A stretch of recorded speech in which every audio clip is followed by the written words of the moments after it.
Good evening my dear student, welcome on your favourite channel science वाला। एंड मैं आपका फेवरेट साइंस टीचर मतलब chemistry teacher Anil Tiwari. Again welcome on a very beautiful channel science वाला SW। And today topic is law of chemical combination. This chapter or topic is common for class 9th, 10th and 11th as well as various competitive examination like NEET, JEE and NTSC for class 10th. NTSC means National Talent Search Examination. Okay बच्चों, तो there are following 5 laws of chemical combination. Chemical combination का meaning क्या होता है ये भी समझ लीजिए। The laws which follows by chemical reaction. फिर से मैं रिपीट कर रहा हूं, the laws followed by chemical reaction are together called as law of chemical combination. There are following 5 laws of chemical combination and first law is, जो मैंने board पे लिखा है ध्यान दीजिए। First law is law of conservation of mass. It was given by Lavoisier, मतलब Antoine Lavoisier. Antoine Lavoisier, who was Antoine Lavoisier? Antoine Lavoisier is the father of chemistry and Landolt. Two scientists gave this law, but credit gone to Antoine Lavoisier. Okay बच्चों, का मतलब ये है कि Antoine Lavoisier ने, father of chemistry ने इस law को दिया था। अकॉर्डिंग टू लॉ सबको पता है कंजर्वेशन का मतलब होता है, कंजर्वेशन ऑफ मास का मतलब जो ना कभी क्रिएट हो पाए ना डिस्ट्रॉय हो पाए। तो अकॉर्डिंग टू लॉ देखिए मैं रीड कर रहा हूँ, सब लोग ध्यान सुनिए। मेरे पास एक्सटर्नल माइक नहीं है इसलिए पास से बोलना पड़ता है। According to law mass is neither created not destroyed in a chemical reaction और फिजिकल रिएक्शन। फिजिकल बेटा रिएक्शन मतलब होता है फिजिकल चेंज। चेंज कौन सा change? Physical change. Only one form is change into another form. केवल बेटा सब्सटेंस का फॉर्म चेंज होता है लेकिन मास में कोई चेंजिंग नहीं आती है। जैसे फॉर एग्जाम्पल बहुत आसान से हम लोग समझते हैं, जैसे आप 1 kg वाटर लीजिए और 1 kg शुगर लीजिए, चीनी शुगर दोनों को मिक्स करके आप शुगर सलूशन बनाइए, चीनी का शरबत बना लीजिए। तो जो सलूशन बनेगा, जो शरबत बनेगा उसका वेट भी कितना होगा, मतलब मास, वेट मतलब मास कितना हुआ बच्चों? 2 kg होगा। 1 kg water plus 1 kg sugar is equal to 2 kilogram of solution. Okay, just like math कैसे पढ़ते हैं? मैथ्स में अगर आप प्लस करिए 1 + 2 तो आंसर कितना होगा? 3 होगा। क्या होगा? 1 में मान लो 2 को ऐड किया तो आंसर कितना होगा? 3 तो होगा ना। कहने मतलब ये है कि रिएक्टेंट मतलब एरो से पहले क्या होगा? रिएक्टेंट और प्रोडक्ट दोनों का मास हमेशा क्या होगा बेटा? इक्वल होगा। तो कंक्लूजन बेटा क्या होगा? Total mass of reactant is always equal to the total mass of product. This is main law. अब क्या होता है सुनिएगा, जैसे रिएक्टेंट 2 है, मान लो यहाँ पे है 1 और 2। अगर बेटा हम लोग 2 को इग्नोर कर दें या 2 की जगह में सिर्फ 1.5 ऐड कर लूं तो क्या आंसर आएगा बताइए? अभी 1 + 2 आ रहा 3। अब मान लो हम 2 की जगह क्या रख लेते हैं? 1.5, लेकिन होना कितना चाहिए था? 2। तो कितना आंसर आ रहा? 2.5। यहाँ कितना बच्चों है? 2 है ना, तो आंसर कितना चाहिए? 3, लेकिन आ कितना रहा? 2.5। तो इस केस में क्या होगा? हमने इसका कितना पार्ट मतलब रिमेनिंग है बताइए? 1 + 2 में से हमने सिर्फ कितना पार्ट लिया है? 1.5। तो रिमेनिंग कितना होगा इसका? 0.5 रिमेनिंग है, 0.5। और हमने कितना इसका यूज कर लिया? 1.5 यूज कर लिया। तो रिमेनिंग को भी तो ऐड करना पड़ेगा। तो बताइए मास कितना हुआ इस साइड का, बताइए 1 और 1.5 ऐड किया तो 2.5 आया, लेकिन जो रिमेनिंग है उसको भी इसमें ऐड करना पड़ेगा। मतलब अगर इसमें हम 0.5 को ऐड कर दें तो क्या हो जाएगा, इधर भी 3 हो जाएगा, प्रोडक्ट साइड भी 3 हो जाएगा। मेरी बात आप लोग समझ गए होंगे। अगर रिएक्टेंट कंप्लीटली कंज्यूम नहीं हुआ, मतलब इसे 2 की जगह हमने सिर्फ अगर 1.5 यूज किया तो इसका 0.5 क्या हो रहा है बच्चों, रिमेनिंग हो रहा। तो उस केस में क्या होगा, total mass of reactant is equal to total mass of product, मतलब 2.5 plus mass of unreacted reactant मतलब जो ये बच गया ना 0.5, इसको भी ऐड करोगे तब जाके दोनों तरफ इक्वल आंसर आएगा। आई होप हमारी बात ये आसान तरीके से आप समझ गए होंगे। समझ में आए कि नहीं, फिर से बता देता हूँ। 1 + 2 करने पे कितना आंसर आता है 3, लेकिन मान लो भूल से एरर से भूल गए ऐड करते समय, आपने ऐड क्या कर दिया 1 + 1.5, तो आंसर कितना आएगा 2.5। तो 2 को आपने तो 1.5 पे ऐड कर दिया तो कितना बचा उसका 0.5, उसको भी प्रोडक्ट साइड जब आप ऐड करोगे ना 2.5 में 0.5 तब दोनों 3 आ जाएगा। मतलब mass of reactant is equal to mass of product. Okay बच्चों, ठीक है। अच्छा, इसमें बेटा कुछ इंपॉर्टेंट पॉइंट जरा नोट कर लीजिए, मैं इसको रफ कर देता हूं।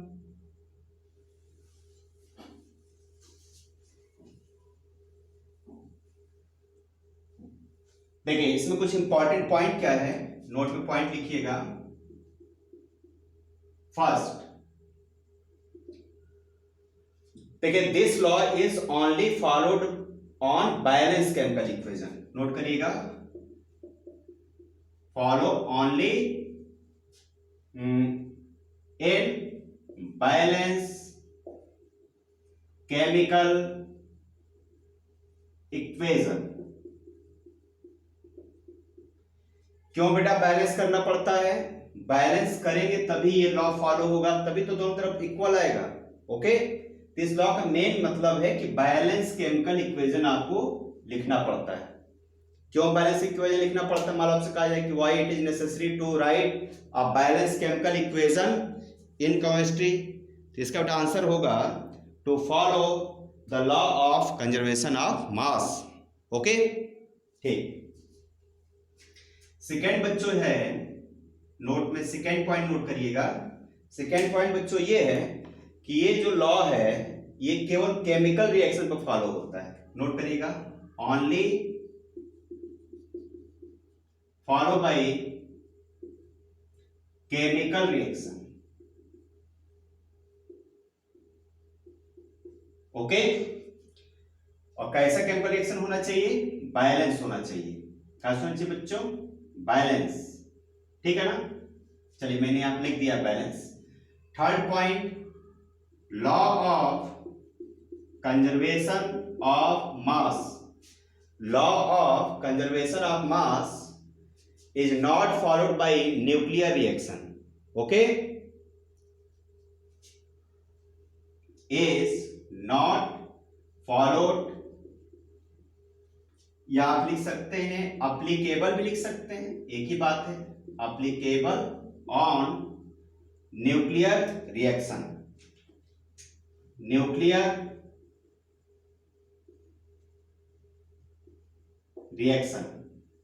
बेटा न्यूक्लियर रिएक्शन मतलब होता है जिसमें न्यूक्लियस का यूज हो, जैसे for example nuclear fission, nuclear fusion, उस पर ये लॉ फॉलो नहीं होगा।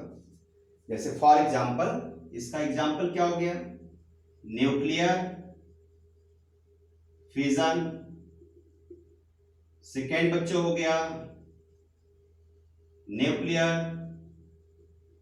फ्यूजन। न्यूक्लियर फिजन कहां होता है, सबको पता होगा, एटम बम में। और कहां होता है बच्चों, कहां होता है, न्यूक्लियर पावर प्लांट में। न्यूक्लियर पावर प्लांट, जहां पे इलेक्ट्रिसिटी प्रोड्यूस की जाती है यूरेनियम के हेल्प से। ओके, एटम बम क्या होता है, destructive process. Nuclear power plant क्या होता है, कंस्ट्रक्टिव प्रोसेस, मतलब हम लोग को फायदे के लिए। न्यूक्लियर फ्यूजन बच्चों कहां होता है, एक तो होता है बच्चों हाइड्रोजन पंप में, हाइड्रोजन पंप, और सेकेंड बच्चों सन में, स्टार में। ओके, तो इसमें बहुत हीट की जरूरत पड़ती है। चलिए सब पढ़े होंगे आप लोग, इस पर डिस्कस करेंगे तो हम लोग पहुंच जाएंगे न्यूक्लियर फिजिक्स में चले जाएंगे। ओके, तो अभी हम लोग इसकी बात नहीं कर रहे हैं, हम लोग मेन टॉपिक पे बात करें। अब आइए हम लोग एक एग्जाम्पल इस पे नोट करके इस लॉ को समझते हैं। ओके, देखो बच्चों,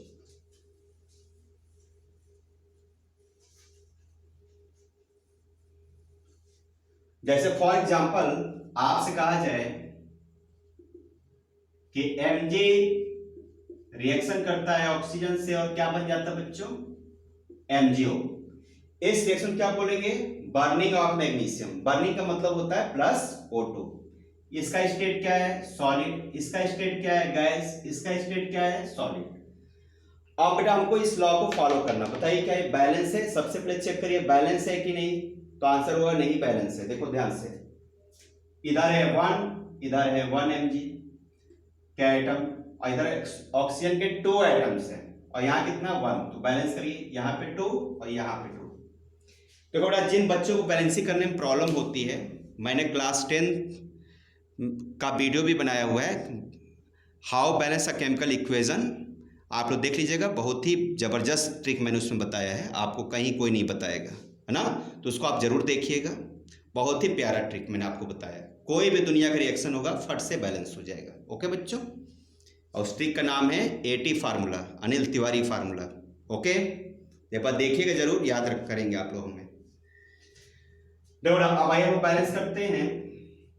2 इंटू Mg का मास कितना होता है, तो 12 होता है।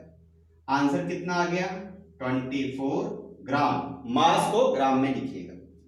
बताइए ऑक्सीजन का मास कितना होता है बच्चों, 16 होता है। कितने हैं, 2 है ना। 16 इंटू कितने आइटम, O2 मतलब 2, कितना हो गया बच्चों, 32 ग्राम।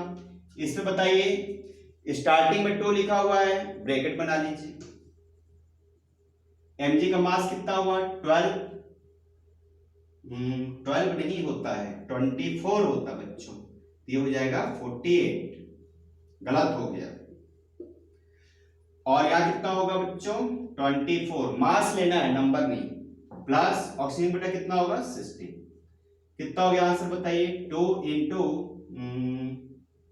कितना होगा बताइए,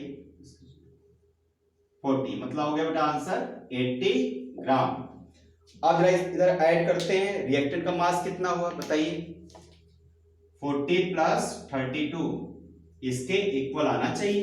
बताइए कितना हुआ, 80 ग्राम। और इधर बेटा कितना आ रहा, 80 gram. Mass of reactant is equal to mass of product. Okay, mass of reactant MOR का मतलब mass of reactant is equal to MOP जो लिखा है इसका मतलब है mass of product, hence proved. Okay बच्चों, इस तरह हमने क्या कर लिया, हैंस प्रूव्ड। क्या प्रूव कर लिया, law of conservation of mass. Okay, note down कीजिए। चलिए एक इक्वेशन और हम लोग सॉल्व करके देखते हैं।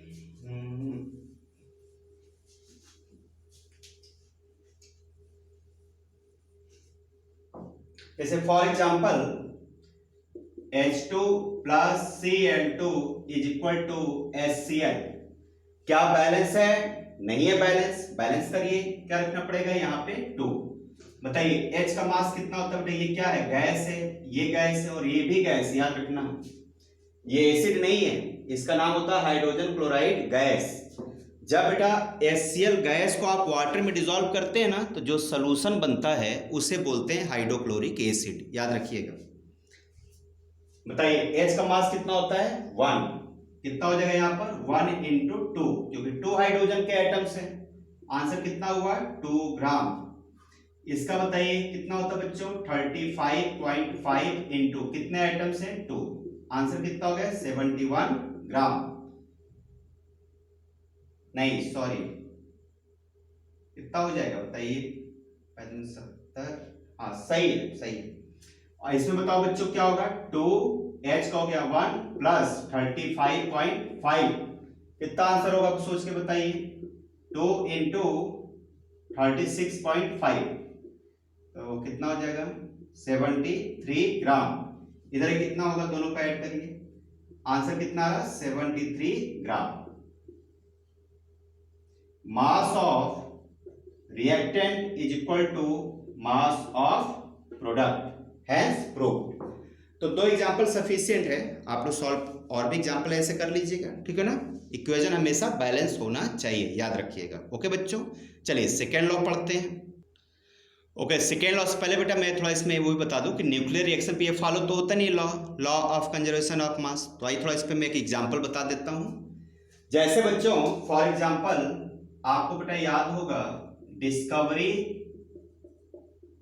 ऑफ न्यूट्रॉन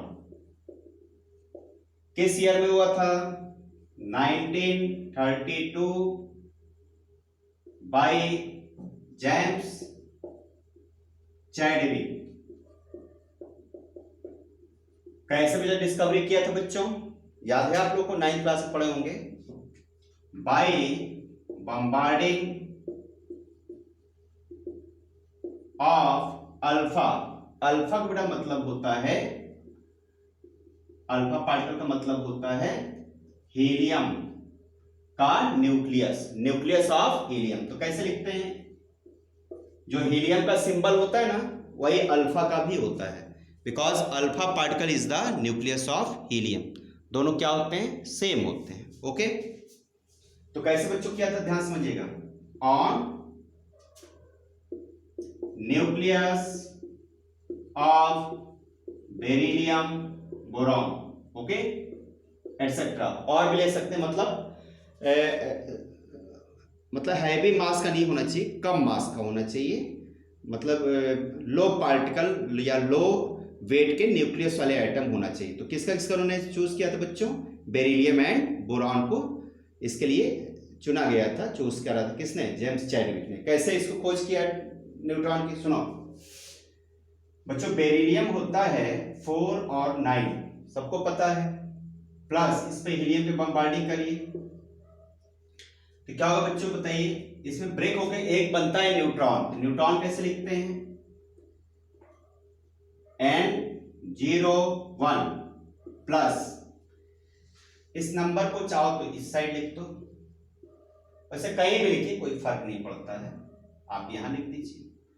अब आप बताइए, एक तो बन गया न्यूट्रॉन, न्यूट्रॉन का सिंबल क्या होता है बेटा, 0 और 1 लिखा जाता है। ओके, अब आप सोच के बताइए, इसमें केमिकल रिएक्शन फॉलो नहीं हो रहा, लॉ ऑफ कंजर्वेशन ऑफ मास नहीं होता, ध्यान समझिएगा। पहले एटॉमिक नंबर देखो कितना हो रहा, 4 प्लस 2, देखो 4 प्लस 2 कितना आंसर आया 6। अब इस साइड देखिए कितना लिखा प्रोडक्ट साइड, यहाँ कितना बच्चों 0, हमको इसके बराबर करना 6 के, तो क्या लिखना पड़ेगा, यहाँ पर 6 की कमी है, तो यहाँ क्या होना चाहिए बच्चों 6 होना चाहिए। अब देखो 6 और 0, 6 हो गया ना, इधर भी 6, इधर भी क्या हो गया आंसर 6, ठीक है। और देखो मास देखिए ऊपर कितना है 9 और 4, कितना हो जाएगा 9 प्लस 4 इज इक्वल टू 13।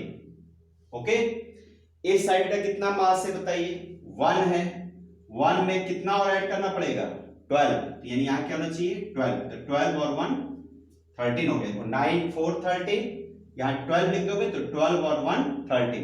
अब बताओ कौन सा एलिमेंट बना, तो आंसर आया बेटा कार्बन बना। समझ में आ रहा सबको। तो बेरिलियम पे जब हीलियम पार्टिकल, ये हीलियम मतलब हो गया अल्फा पार्टिकल, इसी को बोलेंगे अल्फा पार्टिकल का जब बम्बार्डिंग किया मतलब फेंका, तो इसका न्यूक्लियस टूट गया, और न्यूक्लियस के अंदर ही तो न्यूट्रॉन होता है, तो जब टूटा न्यूक्लियस तो न्यूट्रॉन बाहर निकला। इस तरह से डिस्कवरी किया था किसने, चैडविक ने। एक और एग्जांपल इसको समझ लीजिए, जैसे हम बोरान का यूज करते हैं, कितना होता बोरान 5 और 12, ये होता ना, नहीं 11 प्लस हीलियम मतलब अल्फा पार्टिकल 2 और 4, बताइए क्या बनेगा, एक तो बनेगा न्यूट्रॉन 0 1 प्लस, अब सोच के बताइए क्या लिखना पड़ेगा, 11 और 4 15, और यहाँ कितना है 1, तो यहाँ कितना लिखना पड़ेगा 14, तभी तो होगा 1। अब बताइए 5 और 2 कितना बेटा 7, यहाँ कितना 0, तो कितना लिखना पड़ेगा 7, क्या बन गया बच्चों नाइट्रोजन। ओके, इस नंबर को यहां लिख दो 6 12, लेफ्ट साइड लिखा करिए, अच्छा होता है, इससे कोई ये कोई रूल नहीं है यूनिवर्सल कि आप लेफ्ट लिखो या राइट लिखो, है ना, किसी साइड पे लिख सकते हैं, बस ऊपर नीचे होना चाहिए ना बेटा। तो आई होप आपको समझ में आ गया होगा। This reactions are called as nuclear reaction, और न्यूक्लियर रिएक्शन पे law of conservation of mass follow नहीं होता, याद रखिएगा, नोट दिस पॉइंट। ओके, चलो आगे बढ़ते हैं। सेकेंड लॉ, तो सेकेंड लॉ बच्चों है law of definite proportion, note करिए। Okay my dear student, second law is law of definite proportion. एक काम आप लोग ये जरूर करिएगा, जितने भी लॉ मैं पढ़ा रहा हूँ आप लोग को, सबका बेटा ईयर जरूर याद कर लेना, बुक में देख के लिख लेना, क्योंकि बेटा कंपटीशन जब आप देते हैं तो ईयर भी पूछा जाता है कि किस ईयर में कौन सा लॉ मतलब दिया गया और किस साइंटिस्ट ने दिया, तो ये बहुत ज़रूरी है, इसको आप बुक से नोट जरूर कर लीजिएगा, ईयर वाइज सबका पता चलेगा ना, कौन सा लॉ पहले दिया गया, कौन सा लॉ बाद में बना, तभी तो पता चलेगा। अच्छा, तो इस लॉ में क्या है, this law is given by Proust, according to law a compound is obtain from, लिख लो, बाई नहीं होना चाहिए, फ्रॉम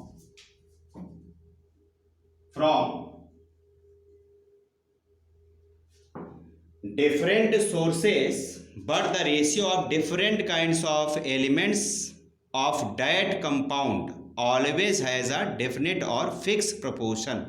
ध्यान रखना बच्चों, डेफिनेट और फिक्स प्रोपोर्शन, प्रोपोर्शन मतलब रेशियो, और कौन सा रेशियो याद रखिए, याद करिए बाई मास। केमिस्ट्री में जो भी बेटा हम रेशियो लिखते हैं, वेरी इंपॉर्टेंट, बाई मास लिखा जाता है। ओके बेटा, बाई मास को ही केमिस्ट्री एथेंटिक मानता है, मेन उसको माना जाता है। ओके, नोट में पॉइंट लिखे इस लॉ का exception case, this law is not applied in isotopes. Isotope सबको पता होगा, जैसे हाइड्रोजन के 3 आइसोटोप्स होते हैं, 1H1, 1H2, 1H3। 1H1 को बच्चों बोलते हैं प्रोटियम, और 1H2 को बोलते हैं ड्यूट्रियम, और 1H3 को बोलते हैं ट्रीटियम। पता होगा ना सबको, चलो मैं लिख देता हूं, देखिए जैसे for example isotopes of hydrogen, hydrogen बच्चों 3 आइसोटोप्स होते हैं, 1H1, 1H2, 1H3। क्या इसका नाम है सबका, ध्यान समझिएगा, इसको बच्चों ऐसे भी लिखा जाता है 1P1, इसको कैसे लिखते हैं 1P2, इसको कैसे लिखते हैं 1P3। ओके, दिख रहा है कि नहीं, 3 मतलब यहां D होगा 1D2, और यहां बच्चों होगा T 1T3, तो सही कर लीजिएगा 1P1, 1D2, 1D3। क्यों ऐसा लिखते हैं, PDT, देखो P का मतलब हुआ प्रोटियम, तो जो आप हाइड्रोजन केमिस्ट्री में पढ़ते हो ना, एक्चुअली में वो प्रोटियम है, इसका नाम होता है ड्यूट्रियम, और इसका नाम होता है ट्रीटियम। ओके, तो इन पे बेटा अप्लाई नहीं होगा, इस तरह क्लोरीन के 2 होते हैं, ऑक्सीजन के 2 होते हैं, कार्बन के 3 होते हैं, सोडियम का 2 होता है, मतलब यूरेनियम के 3 होते हैं ना, तो उन पे अप्लाई नहीं होगा, आइसोटोप्स पे अप्लाई नहीं होगा। दिख रहा है कि नहीं, देखो मैं जूम कर देता हूँ, देख के लिख लो सब लोग, ठीक है। ओके माय डियर स्टूडेंट, चलिए अब मैं इस पे आपको एक एग्जांपल बताता हूँ। बेटा जैसे फॉर एग्जांपल अगर हम लोग वाटर की बात करें, वाटर, तो वाटर बताइए, वाटर किस किस सोर्स से आप ऑब्टेन करते हैं, देखिए वाटर चाहे आप सी से लाइए, चाहे आप टैप से, और क्या बच्चों, रिवर का वाटर लाइए, चाहे लेक का लाइए या कहीं का लाइए, आप अमेरिका से लाइए, आप इंडिया का वाटर रखिए, आप पाकिस्तान का वाटर लाइए, कहीं से भी वाटर लेके आप आइए, आइस का वाटर लाइए, बताइए सबका फार्मूला क्या होता है? सबका फार्मूला एक ही तो होगा ना, क्या होगा बच्चों? H2O। ओके, तो आप सोर्सेस चेंज कर सकते हैं। देखो ये सोर्सेस हो गए, तो सोर्सेस बेटा कोई भी हो, लेकिन वाटर का फार्मूला हमेशा क्या होगा? H2O होगा। ऐसा नहीं कि आप अमेरिका चले जाओ तो उसका फार्मूला चेंज हो जाएगा, या गांव में चले जाओ तो अलग होगा, पूर्वांचल का अलग होगा, अमेरिका का अलग होगा, ऐसा नहीं, सबका फार्मूला सेम होता है H2O। अब आइए जरा इसका हम लोग रेशियो बेटा पता करते हैं, बहुत ध्यान समझना। देखिए वाटर के बेटा दो तरह के रेशियो होते हैं। पहले बताइए इसमें हाइड्रोजन कितने एटम्स हैं? बताइए हाइड्रोजन रेशियो ऑक्सीजन, हाइड्रोजन कितने एटम्स हैं? 2, तो 2:2, ऑक्सीजन कितना बच्चों? 1 एटम, 1। तो it is called as ratio by atoms, it is called as ratio by atoms. अब बेटा ये केमिस्ट्री में इसका मतलब नहीं होता कुछ, ठीक है ना, एटम्स से मतलब नहीं, हमको मेन किससे बेटा लिखना होता है? मास से लिखना होता है। अब आइए बेटा सेकेंड सोचिए, बताइए मास के हिसाब से बताइए, H2 रेशियो O, बताइए H2 का मास कितना होगा? तो एक H का मास होता है 1, तो 2 का बेटा मास होगा 2, और O का मास कितना होगा? 16। ओके, मास की यूनिट क्या होती है? U होता है ना, 2U, 16U। ओके, अब इसको कैंसिल कर दीजिए, देखिए U से U कैंसिल, 2 1 जा 2 और 2 8 जा 16, कितना आ गया? 1:8, 1:8। अब बेटा यही मेन रेशियो होता है जिसको हम बोलते हैं ratio by mass. Okay, and इसी रेशियो की बात की जाती है केमिस्ट्री में। तो बेटा किसी भी कंपाउंड में रेशियो क्या होता है? एलिमेंट का फिक्स होता है जो उसके अंदर प्रेजेंट होते हैं। अब आप किसी भी कंपाउंड में HO का रेशियो देखोगे ना तो हमेशा यही होगा 1:8, कहीं भी आप देखो मैं कुछ एग्जांपल्स और बताता हूं। देखो बेटा वाटर समझ में आया, एक और समझते हैं। देखो छोटे छोटे एग्जांपल, जैसा आप ग्लूकोज ले लीजिए, क्या होता है फार्मूला? C6H12O6। बड़ा इसमें मेरा H और O का रेशियो बताओ तो कितना है? देखो सिर्फ HO का है, ये देखो इतने में, C को छोड़ दो, C से मतलब नहीं। बताओ H का कितना बच्चों है? मास बताना है, मास। तो एक हाइड्रोजन का मास होता है 1, तो 12 का हो गया 12U। रेशियो बताइए इसका कितना होगा? O का होता है 16 इंटू कितना है? 6U। ओके, ये U लिखा है, ध्यान रखिएगा, U। ओके, अब बताओ बेटा कितना हो जाएगा? U से U कैंसल, 12 रेशियो मल्टीप्लाई करिए 96, 1:8। कौन सा रेशियो आया? Ratio by mass. अब एक एग्जांपल और लिखिए, शुगर,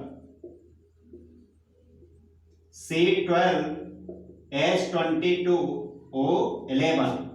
शुगर का फार्मूला बेटा क्या होता है? C12H22O11। ग्लूकोज का समझ में आया, HO का रेशियो कितना होगा? 12U रेशियो 96U, कट पिट करके कितना आएगा? 1:8।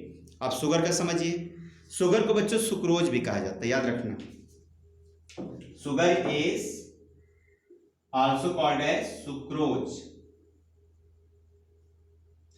बताइए HO का रेशियो बताइए कितना होगा? सोचिए, देखो इसका बच्चों हो गया मास हो गया 22U, एक हाइड्रोजन का 1 तो 22 का 22U। रेशियो 16 इंटू 11, U कितना हो जाएगा बच्चों 22U रेशियो 16 10 जा कितना होता है 160 और 1 बच रहा ना तो 160 और 11 इसमें और आप ऐड कर दो 16 कितना होगा 176 U से U बेटा कैंसल 22 रेशियो 176 कट करके देखो इतना ही आएगा 1:8 चेक करते हैं आइए 2 से कट करिए हो गया 11 2 से कट करिए 2 8 जा 16 और 2 8 जा 16 11 1 जा 11 11 8 जा 88 तो आ गया ना 1:8 फिर वही रेशियो है कहने मतलब ये है कि हाइड्रोजन एंड ऑक्सीजन हमेशा किस रेशियो में कंबाइन होते हैं 1:8 ratio by mass ratio by mass याद रखिएगा रेशियो बाई मास कहा जाता है एटम्स के हिसाब से नहीं मास के हिसाब से चलती केमिस्ट्री ओके बच्चों आई होप आप लोग समझ गए होंगे आइए नेक्स्ट लॉ हम लोग डिस्कस करते हैं ओके बच्चों third law is law of multiple proportion this law was given bye John Dalton सबने पढ़ा होगा एटॉमिक थ्योरी जॉन डाल्टन ने दिया था डाल्टन एटॉमिक थ्योरी आपने क्लास 9th में पढ़ा होगा according to law if two elements chemically combine to form more than one compound then बहुत ध्यान समझिएगा जो रेड से लिखा है then the different mass of one element okay which combine with a fixed mass with other element has a simple ratio to one another देखिए थोड़ा law पढ़ने में बेटा बड़ी अजीब लगता है देखने में लगता है कि बड़ी अजीब है क्या समझ में नहीं आ रहा देखो बेटा कहने मतलब ये है कि अगर एक एलिमेंट कई कंपाउंड बनाते हैं ना तो उसमें दो एलिमेंट का रेशियो हमेशा सिंपल चलता है सिंपल रेशियो का मतलब क्या होता है देखो सिंपल रेशियो का मतलब होता है ये रेशियो 1:2 3:4:5 ठीक ना एंड सो ऑन इसको बच्चों कहते हैं सिंपल रेशियो अब आइए हम एक एग्जांपल समझते हैं तब आपको ये और समझ में आ जाएगा ध्यान समझना देखो बेटा जैसे नाइट्रोजन 5 बेटा ऑक्साइड्स बनाता है देखो ध्यान समझना जैसे फॉर एग्जांपल नाइट्रोजन forms 5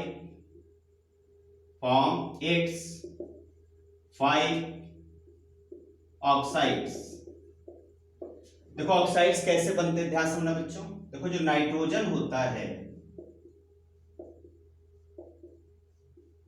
आप सबने पढ़ा होगा इस पर चार्ज कौन सा होता है -3 होगा ना भाई नाइट्रोजन -3 होता है लेकिन नाइट्रोजन बेटा 5 तरह के चार्जेस होते हैं तो चार्जेस ना कह करके छोटे बच्चों को चार्जेस कहते हैं अब आप 11th में आ गए हैं तो ऑक्सीडेशन स्टेट कहा जाता है तो देखो बेटा नाइट्रोजन के ना 5 तरह के ऑक्सीडेशन स्टेट होते हैं मतलब 5 तरह की वैलेंसी होती है सीधे समझो चार्ज होता है क्या वैलेंसी होती है बच्चों 1 2 3 4 5 आप माइनस में लिखते हैं नंबर को हमको जरूरत है इसलिए मैंने नंबर में लिखा है और ऑक्साइड्स बनाता है ऑक्साइड मतलब ऑक्सीजन से इसको रिएक्शन कराइए oxygen oxygen oxygen oxygen oxygen सबको पता है ऑक्सीजन बच्चों जो चार्ज होता है वो -2 होता है मतलब वैलेंसी हो गई इसकी 2 तो सब पे 2 लिख लेते हैं देखो ये हो गया 2 2 2 2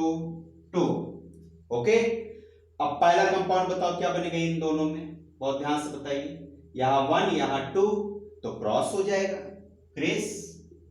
क्रॉस तो क्या बनेगा बच्चों बताइए ये नंबर यहां आ जाएगा यानी कि N2O ओके नाइट्रस ऑक्साइड या dinitrogen monoxide it is also called as laughing gas second बताइए दोनों इक्वल है 2 2 कैंसिल हो गया क्या बनेगा बच्चों NO मोनो नाइट्रोजन मोनोऑक्साइड या नाइट्रोजन मोनोऑक्साइड भी बोल सकते हैं थर्ड बताइए क्या बनेगा ये 3 है ये 2 है कम ज्यादा है क्रॉस क्या हो जाएगा बच्चों N2O3 अब इससे बताइए ये 4 ये 2 क्रॉस कर दीजिए, क्या बना N2O4।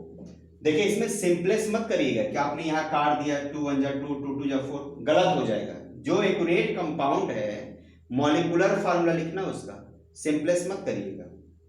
इसमें बताइए क्या होगा बच्चों, ये 5 ये 2 क्रिस क्रॉस हो जाएगा, कम ज्यादा है ना, वैलेंसी क्या है अनइक्वल है, तो क्या हो जाएगा बच्चों N2O5। Okay, die nitrogen monoxide, nitrogen monoxide, die nitrogen trioxide, die nitrogen tetroxide, die nitrogen pentoxide.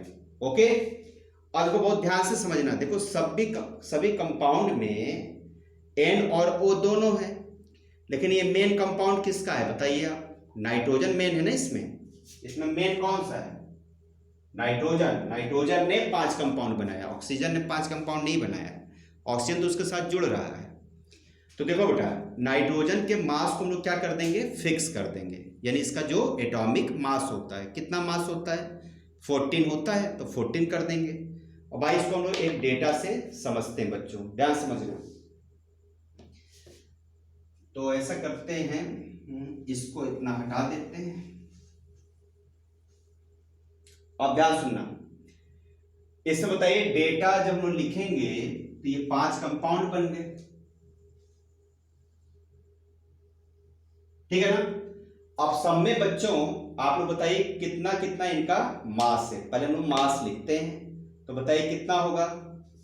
Nitrogen का होता है 14, तो 2 नाइट्रोजन बेटा कितना हो गया 28, ठीक ना। रेशियो इसका कितना हुआ 16।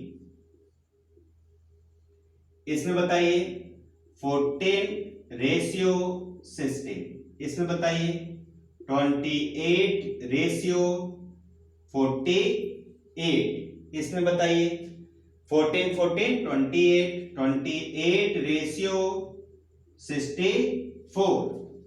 ओके बच्चों, समझ में आ रही बात, आवाज धीमे तो नहीं आ रही है। और इसमें लास्ट बताइए क्या होगा 28 रेशियो ओ का 16 5 में कितना होगा 80। ओके, अब बहुत बात हमारी ध्यान समझिएगा, नाइट्रोजन का बेटा ना सबसे छोटा नंबर देखिए कौन सा है। नाइट्रोजन का मास कितना होता है याद करिए, नाइट्रोजन हम लोग लिखते हैं 714। तो याद रखिएगा जो भी कंपाउंड जिसका ऑक्साइड बन रहा है ना उसका सबसे केवल मास रखना है। तो याद रखो यहाँ तो 28 है, तो इसको हमें क्या करना पड़ेगा इसके इक्वल करना पड़ेगा, इसके एटॉमिक मास के। तो बताइए एटॉमिक मास के बराबर करेंगे तो वो कितना हो जाएगा चेंज होके, बताइए सब लोग। देखो अगर इसको आप 14 कर दोगे, हम लोग यहां पर रेशियो निकाल रहे हैं, कौन सा रेशियो सिंपल रेशियो।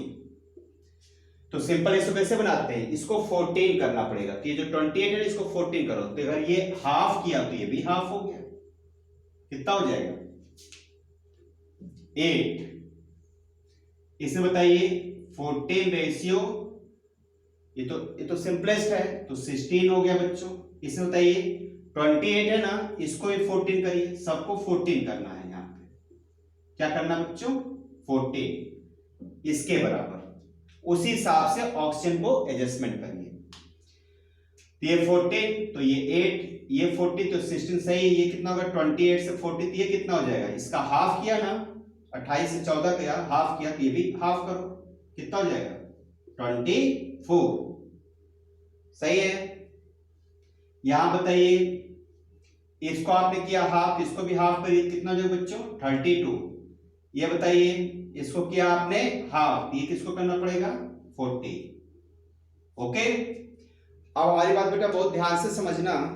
देखिए जो रेशियो आ रहा अदर एलिमेंट का, बताओ अदर एलिमेंट यहाँ पे कौन सा है, ये तो नाइट्रोजन है, और ये क्या हो गया सबका रेशियो ऑक्सीजन का, मतलब ये ऑक्सीजन में तो क्या हो गया other element.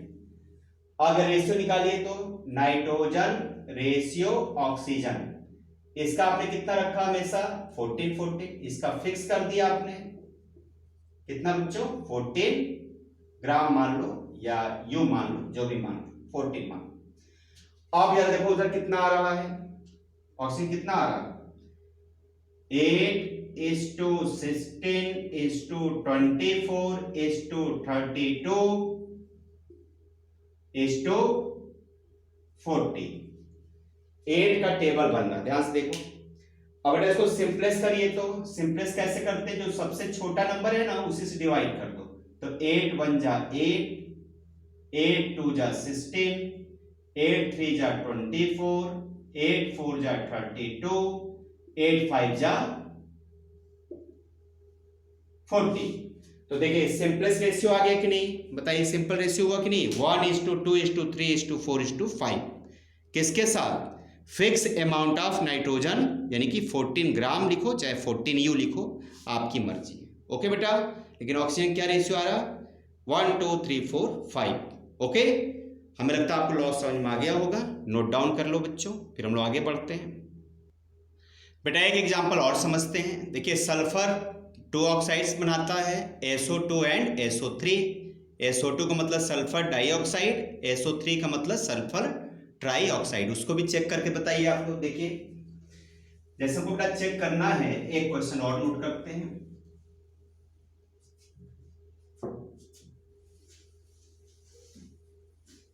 Sulphur forms 2 oxides,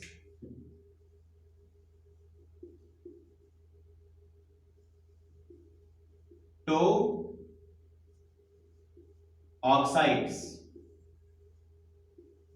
बताइए इसमें मेन एलिमेंट बेटा कौन सा है, सल्फर। तो इसी को बेटा हम लोग इसी से कंपेयर करेंगे, किसका, ऑक्सीजन का। ऑक्साइड्स है ना, तो कौन कौन सा बच्चों है, SO2 SO3। अब आइए इसमें कंपेयर करिए। बताइए सल्फर कितना मास बच्चों इसमें, 32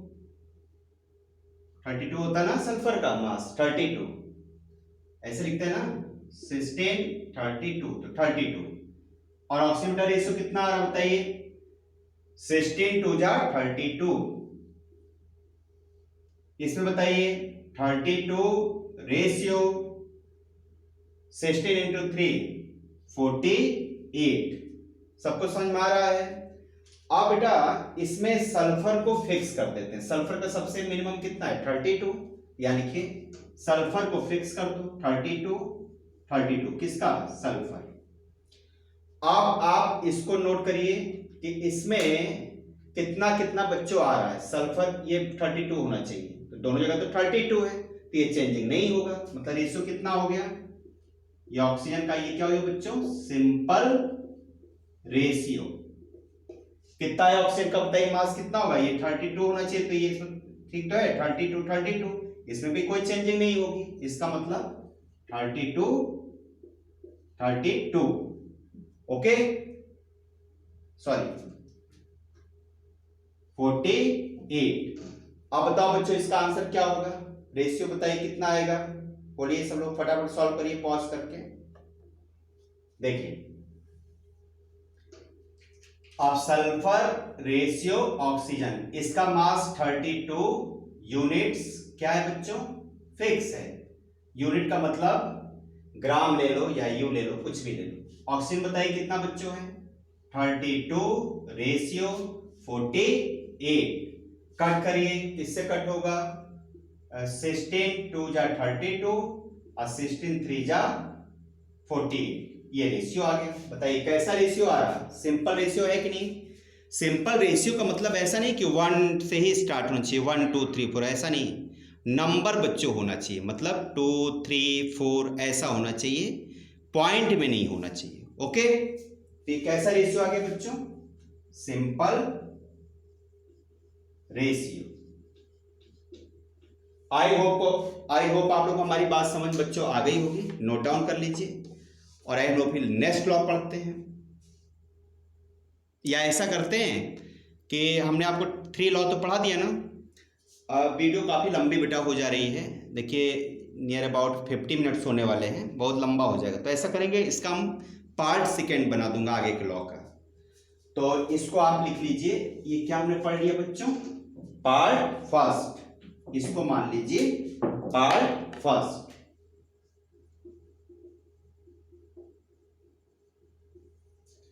और लॉ ऑफ केमिकल कॉम्बिनेशन बच्चों हम लोग सेकेंड जब पार्ट में आपको बनाऊंगा तो सेकेंड पार्ट में लोग क्या पढ़ेंगे, लॉ फोर्थ फिफ्थ, ओके। और मैं कुछ और भी आपको स्पेशल लॉ बताऊंगा और उसका एप्लीकेशन आपको सिखाऊंगा, ओके बच्चों। तो ठीक, आज बच्चों हम लोग यहीं पर रखते हैं क्योंकि काफी लंबी वीडियो हो जाती है। सब लोग खूब मन लगा के पढ़िए और मेहनत करिए, नोट्स सीक्वेंस से बनाते रहिए। और सबसे जरूरी बात ध्यान रखिएगा, क्या बच्चों पता ही है, साइंस वाला चैनल को लाइक सब्सक्राइब और मैक्सिमम बेटा शेयर करिए, मैक्सिमम, जिससे सारे बच्चों को फायदा हो, ओके। तो ठीक बेटा, मैं आपका favourite science teacher, chemistry teacher Anil Tiwari आप सबको बेस्ट ऑफ लक बोलते हैं। खूब पढ़िए, मन लगा के पढ़िए और जो भी जिस टॉपिक पे आप लोग वीडियो चाहते हैं हमें बेटा आप मैसेज करिए और आपको मैसेज हमारे चैनल से भी मिल जाएगा। जब आप चैनल ओपन करिएगा तो लास्ट में लिखा था ना अबाउट मेरा व्हाट्सएप नंबर भी है, आप लेके मुझे व्हाट्सएप कर सकते हैं, कॉल कर सकते हैं, ओके बच्चों। ठीक है, tata bye, best of luck, मिलते हैं पार्ट 2 में, law of chemical combination part 2 में मिलते हैं, okay bye, best of luck.